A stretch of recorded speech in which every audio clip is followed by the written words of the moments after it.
UKLO 1 year masters. No IELTS required up to 5 years visa. High visa success rate. ఒకటి ఆలోచనల్లో maybe in future compulsory ఆయన అవసరం ఉంటుందని నేను కూడా అనుకుంటాను. తమ్ముడు రాజేష్ మహాసేన ఆ, ఎలక్షన్ టైంలో పవన్ కళ్యాణ్ ఎన్ని స్థానాల్లో అయితే పోటీ చేస్తాడో అన్ని స్థానాల్లో నేను ఓడిస్తాను నా మహాసైన్యంతో అని చెప్పి కామెంట్ చేశాను. అవును. కానీ అంతకుముందు రాజేష్ మహాసేన ఒక సమ్ ఇన్సిడెంట్లో ఆయన ఇరుక్కుంటే ఉమ్, పవన్ కళ్యాణ్ గారు ఫోన్ చేసి ఫోన్ చేసి. ఆయన అప్రిషియేట్ చేస్తే రాజేష్ మహాసేన చుట్టూ ఇంత సైన్యాన్ని పెట్టుకొని ఉమ్, నవ్వుతూ పవన్ కళ్యాణ్ గారు నాకు ఫోన్ చేయడం ఏంటండి, ఆయన స్థాయి ఏంది నా స్థాయి ఏంది అని చాలా అదేదో ఆయనకి ఒక 100 కోట్లు ఏదో డబ్బు వస్తే ఎంత హ్యాపీగా ఫీల్ అవుతారో ఆ రకంగా ఫీల్ అయినటువంటి రాజేష్ మహాసేన సడన్ గా అంటే మరి ఆయనకి డే బై డే ఫ్యాన్స్ పెరుగుతున్నారనా లేకపోతే చంద్రబాబు గారు వాళ్ళు కూడా నాతో నన్ను స్టేజెస్ మీద పక్కన కూర్చోబెట్టుకొని ఈ రకంగా నాకు మాట్లాడతారని మరి ఆయన ఎక్కువ ఊహించుకున్నారో ఏమో కానీ పవన్ కళ్యాణ్ గారిని అంత అభిమానించినటువంటి రాజేష్ మహా చివరి టైంలో కంపల్సరీగా జనసేన ఓడిస్తాం, ఆయన ఎక్కడ ఎంతమందిని పెట్టినా ఓడిస్తాం అని చెప్పి ఒక కామెంట్ చేశారు. దాని మీద మీ కామెంట్ ఏంటి? ఆయన తొందరపడ్డారు అనిపించింది నాకైతే 100%. పవన్ కళ్యాణ్ గారిని ఓడిస్తా అనేది కరెక్ట్ కాదు. కాకపోతే అతనికి సీటు పోయిందన్న బాధ అయితే ఉండొచ్చు. ఆ బాధ నేను అర్థం పోయిన చేసుకుంటాను. బాధలో అలా మాట్లాడారా? ఆ బాధలో ఆయన అలా మాట్లాడి ఉండొచ్చు కానీ ఆ స్టేట్మెంట్ అయితే ఇచ్చి ఉండకూడదు అసలు. అదైతే రాంగ్, 100% రాంగ్. ఆ సీటు పోయిందన్న బాధ ఉండొచ్చు కానీ మరి అంటే ఆ సీటు పోవటంలో ఎవరి ప్రమేయం ఉండొచ్చు ఎక్కువ? అన్న ఇది మళ్ళీ నేను మాట్లాడితే దీన్ని మళ్ళీ కాంట్రవర్సీ చేసి మళ్ళీ దీన్ని అంటే నీకున్న అనాలిసిస్ లో తమ్ముడు, ఇప్పుడు నువ్వు కూడా జనసేన పార్టీలో అంత పరిచయాలు ఉంటాయి కదా, నువ్వు మాట్లాడుతూ ఉంటావు కదా. టు బి ఫ్రాంక్ ఇప్పటికే నా మీద కూడా కొంత వస్తుందన్న. నేను ఇది డీప్ గా మాట్లాడితే మళ్ళీ ఇంకా ఎడిపోద్దో నాకు తెలియదు. మరి అంటే చెప్పు, పర్లేదు, నీకు అనిపించింది చెప్పు, తప్పేముంది, ఫ్యాక్ట్ మాట్లాడడం తప్పేముంది. రాజేష్ మహాసేన సీటు పోవడంలో 3 పార్టీల హస్తం ఉంది. ఏ పార్టీలు? జనసేన, టీడీపీ, బీజేపీ 3 పార్టీలు కలిసే అతనికి రెండు కలిసి అనౌన్స్ చేసినాయి. 3 కలిసి ఇతనికి జనసేన కలిసి టికెట్ అనౌన్స్ చేసింది. బీజేపీ యాడ్ అయిన తర్వాత ఇతను ఎందుకో సూటబుల్ కాదనో లేకపోతే అక్కడ ఉన్న పరిస్థితులను బట్టో లేకపోతే అక్కడ జనాల ఒపీనియన్ బట్టో అక్కడ ఉన్న ఓటర్ల ఇంట్రెస్ట్ ను బట్టో మొత్తానికైతే ఆ సీట్ అతను కాదు మార్చేద్దామని చెప్పి వాళ్ళు డిసైడ్ అయ్యారు. ముగ్గురు కలిసి ఇప్పుడు అధిష్టానం సీట్లు అనౌన్స్మెంట్ చేసేటప్పుడు పవన్ కళ్యాణ్ గారు, చంద్రబాబు గారు కలిసి ఏ నియోజకవర్గాల్లో ఎవరెవరినైతే పెడితే బాగుంటుందని ఆలోచన చేసే అనౌన్స్మెంట్ చేస్తారు కదా ఈ నియోజకవర్గానికి. ఆ టైంలోనే పి గన్నవరానికి రాజేష్ మహాసేనని ప్రపోజల్ పెట్టి అఫీషియల్ గా అనౌన్స్మెంట్ చంద్రబాబు గారు అనౌన్స్మెంట్ చేశారు కదా. అంటే రాజేష్ మహాసేన మన పార్టీ కష్టకాలంలో కూడా వాయిస్ ఇచ్చాడు, మన పార్టీ కోసం మాట్లాడాడు, మన కోసం మాట్లాడాడు. అట్లాంటి అతను ఎస్సీ క్యాండిడేట్ మన పార్టీలో కావాలని చెప్పి చంద్రబాబు గారు, ఇప్పుడు ఆయన ఏమి సాదాసీదా వ్యక్తి కాదు కానీ 40 ఏళ్ళ రాజకీయ దురంధరుడు ఆయన. అట్లాంటిదంటే ఆయన నిర్ణయం తప్పైందంటారా రాజేష్ మహాసేనకి టికెట్ ఇచ్చి తప్పైందంటే ఏమో మేబీ గ్రౌండ్ రియాలిటీ తెలియకనా లేకపోతే ఆ సీట్ అనౌన్స్ చేసిన తర్వాత ఆ రేంజ్ లో నెగిటివిటీ వస్తుందని వీళ్ళు ముందు ఎక్స్పెక్ట్ చేయలేదేమో. సీట్ అనౌన్స్ చేయలేదు, అక్కడ జనాలకు తెలియదు అప్పటిదాకా.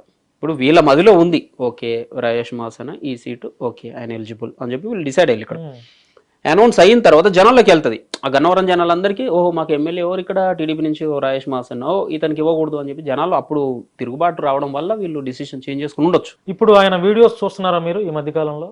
అంటే ఎక్కువగా రాజేష్ మహాసేన ఇంతకుముందు జై తెలుగుదేశం, జై జనసేన, జై చంద్రబాబు, జై పవన్ కళ్యాణ్, జై లోకేష్ అనే రాజేష్ మహాసేన ఈ మధ్య కాలం నుంచి కొంతకాలం నుంచి ఆయనకి ఎప్పుడైతే సీటు పోయిందో అప్పటి నుంచి అంటే ఆయన స్టేట్మెంట్ ఏదైతే పవన్ కళ్యాణ్ ఓడిస్తా అని చెప్పి స్టేట్మెంట్ ఏదైతే పాస్ చేశారో ఆ నెక్స్ట్ డే నుంచో ఆయన వీడియోస్లో జై చంద్రబాబు, జై లోకేష్, జై తెలుగుదేశం, జై మహాసేన అని మాత్రమే అంటున్నాడు. ఇంతకుముందు జై పవన్ కళ్యాణ్, జై జనసేన అన్నారు, ఇప్పుడు ఆ మాట అనట్లేదు. చూస్తున్నారా మీరు? ఇది అతనికి కొంత నెగిటివ్ అయ్యే అవకాశం ఉండొచ్చు కదా. కంపల్సరీ జన సైనికులు అతన్ని హేట్ చేస్తారు, ఈ విషయంలో డౌట్ లేదు, దాంట్లో హేట్ చేస్తారు. కానీ మేబీ అతని ఒపీనియన్ నేను ఇప్పుడు అతనికి టీడీపీ కావాలనుకుంటున్నాడు, జనసేన దూరం చేసుకోవాలనుకుంటున్నాడు.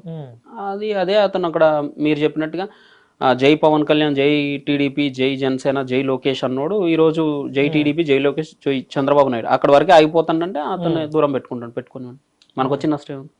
రాజేష్ మహాసేనతో ఎప్పుడైనా మాట్లాడారా మీరు? ఆయనతో లేదన్నా. ఎప్పుడైనా కలిసారా? ఏది లేదు, జస్ట్ కాకపోతే ఫోన్ లో ఎప్పుడైనా మాట్లాడారా? లేదు అసలు ఆయనతో నేను ఎప్పుడు మాట్లాడలేదు.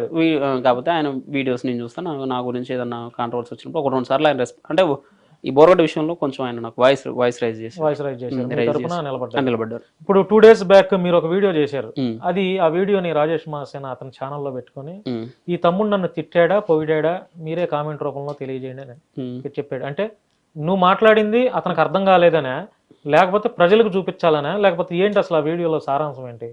ఏమో నాకే అర్థం కాలేదు అసలు అది ఆయన ఎందుకు పెట్టిండు తమ్ముడీలు ఎందుకు నాకు కూడా. అసలు నువ్వే ఉద్దేశంతో మాట్లాడావు?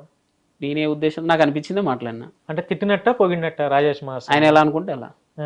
ఆయన తిట్టానని కూడా తిట్టినట్టే, లేదు పొగిడాడని కూడా పొగిడినట్టే. ఫ్యాక్టరీ మాట్లాడినా అనిపించింది నాకైతే అందులో. అంటే వాస్తవానికి నువ్వు ఎట్లా మాట్లాడావు? తిట్టావా పొగిడావా? అంటే నువ్వు ఉన్నదే ఉన్నట్టు మాట్లాడినన్నా, అందులో తిట్టడం పొగడడం అసలు ఏం లేదు నాకు తెలిసి.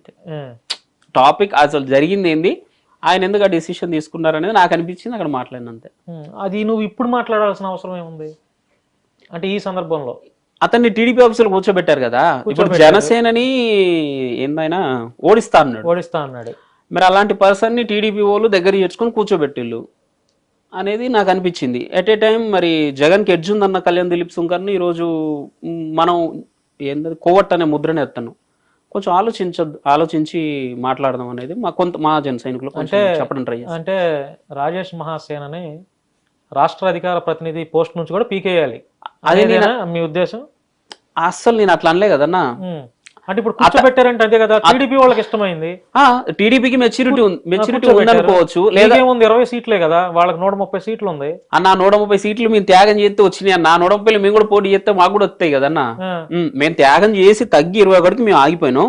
మిగతా ఇప్పుడు ఈ రిమైనింగ్ మిగతా సీట్లు అన్నీ ఉన్నాయి కదా, అక్కడ జనసేన ఓట్లు ట్రాన్స్ఫర్ అయినాయి కాబట్టి 130 కాబట్టి 140 వస్తాయి. ఈ 20 కూడా మేము వదిలేసి ఉంటే ఆ 174 వచ్చేటి మాకు, లేకపోతే మొత్తం పొత్తులు. ఇప్పుడు రాజేష్ మహాసేన రాష్ట్ర అధికార ప్రతినిధిగా ఉన్నారు. రీసెంట్ గా మంగళగిరి స్టేట్ ఆఫీస్ లో వెళ్ళి కూడా ఆయన ప్రెస్ మీట్లు అన్ని మాట్లాడుతున్నారు. వాళ్ళకి లేని ఇది మీకెందుకు అంటే ఇప్పుడు నా మనసులో అనిపించింది, నేను అతను బాయ్కాట్ చేస్తే రాజేష్ మహాసేన వాళ్ళ పార్టీ అధినాయకుడు లేకపోతే వాళ్ళ పార్టీ రాష్ట్ర అధ్యక్షుడు వాళ్ళు చేస్తారు కదా, మీకెందుకు? అంటే గుడ్డగాల్చి ఇలా ముఖం మీద వదిలేస్తారు. నా ఒపీనియన్ చెప్పకూడదన్నా, నా ఒపీనియన్ నాకు అనిపించింది. పవన్ కళ్యాణ్ ఓడిస్తా అన్నాడు కాబట్టి రాజేష్ మహాసేన కూడా అడ్రస్ లేకుండా చేయాలనేది మీ యొక్క స్టేట్మెంట్స్ అన్నమాట. కాదు, అలా కాదు. ఇప్పుడు అట్లా ఆ స్టేట్మెంట్ ఇచ్చిన తర్వాత కూడా రాజేష్ మహాసేనని టీడీపీ దూరం పెట్టలేదు. అంటే టీడీపీ ఆవేశంలో మాట్లాడిండు రాజేష్ మహాసేన ఆ టైంలో, సీటు పోయిందన్న బాధలో మాట్లాడిండు, ఆవేదనలో ఉన్నాడు అని అర్థం చేసుకుని వాళ్ళు హక్కుని చేర్చుకున్నారు. మరి కళ్యాణ్ దిలీప్ సుంకర ఆయన ఏ పాపం చేసిండు? ఆయన జస్ట్ ఎడ్జ్ ఉందని మాత్రమే చెప్పిండు, అంతకుమించి ఆయన ఏం మాట్లాడాల. ఆయన కళ్యాణ్ గారిని ఒక మాట అనలేదు, మా అధినేతను ఒక మాట అనలేదు, సిబిఎన్ ఒక మాట అనలేదు, ఎవరిని కామెంట్ చేయాల. జస్ట్ ఈ పరిస్థితులు 21 సీట్లు లేకపోతే అమ్మఒడి ఆ 10,000 అకౌంట్లు ఇవి చూస్తూ ఉంటే ఆయన ఓడించడానికి దేవుడు రావాల్సి వస్తుందేమో, ఈ 10,000 తీసుకున్న వాళ్ళంతా ఓట్లు వేస్తాను సెంటెన్స్ వాడింది ఆయన, అంతే. అంతమించి ఆయన ఏమనలే. దానికి మా వాళ్ళు కొంతమంది జన సైనికులు పాపం తెలిసి తెలియకనా ఏదో పొరపాటులో మా వాళ్ళు ముసుగు ఒక కోవట్ అనే ముద్రనేసిళ్ళు. దాంట్లో వేరే వాళ్ళ హస్తం ఉంది, వేరే పార్టీ వాళ్ళు, వైసీపీ వాళ్ళు, టీడీపీ వాళ్ళు కూడా దీంట్లో ఇన్వాల్వ్ అయ్యి ఉంటారు నాకు తెలిసినంత వరకు, సైనికులే. మా పెద్దల్ని తప్పబడి మా పెద్దల దాకా అసలు నాకు తెలిసి ఈ విషయం పోలే పాపం. ఈయన కోవర్ట్ అయిన సంగతి మా కళ్యాణ్ గారికి కానీ, మా నాగబాబు గారికి, మా మెగా కుటుంబానికి కానీ అసలు ఇంత దూరం పోదన్న, ఇది తీసుకెళ్ళట్లే వేరే లీడర్స్ ఎవరు. ఎవరైనా మధ్యలో అబ్జెక్షన్ పెడుతున్నారా, ఎవరైనా ఆపేస్తున్నారా? ఆగుతా ఉన్నారు, జస్ట్ కీప్ సైలెంట్.